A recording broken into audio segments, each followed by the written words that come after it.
público valenciano para mí es extrovertido, fundamentalmente extrovertido, y luminoso, sonriente y receptivo. Y luego tiene mucha cultura teatral, porque en Valencia el teatro siempre ha sido una pieza muy importante de la vida social de la ciudad.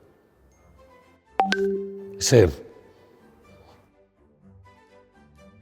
La compañía que hacíamos el montaje anterior, La Fiesta del Chivo, todos queríamos hacer una comedia. Y a mí me gusta la comedia alta, la alta comedia. Me gusta el vodevil, me gusta, y creo que esta función tiene todos los ingredientes para poder jugar de una manera trepidante el arte escénico y provocar al espectador una fiesta en el patio de butacas. La comedia es una droga muy dura de la cual es muy difícil desengancharse. Así que me siento enganchado, intento rehabilitarme, pero los dramas que leo me aburren.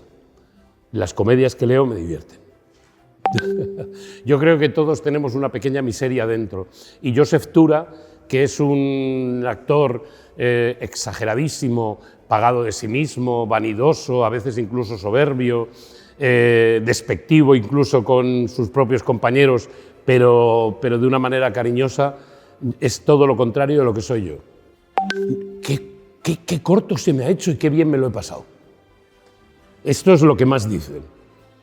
El director tiene muy pocas ganas de volver a trabajar con Juan Echanove como actor, y el actor ninguna ganas de ser dirigido otra vez por Juan Echanove.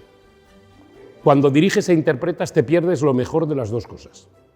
Lo que pasa es que a veces es necesario porque, bueno, es decir, a mí la dirección en estos momentos me interesa muchísimo más que la interpretación.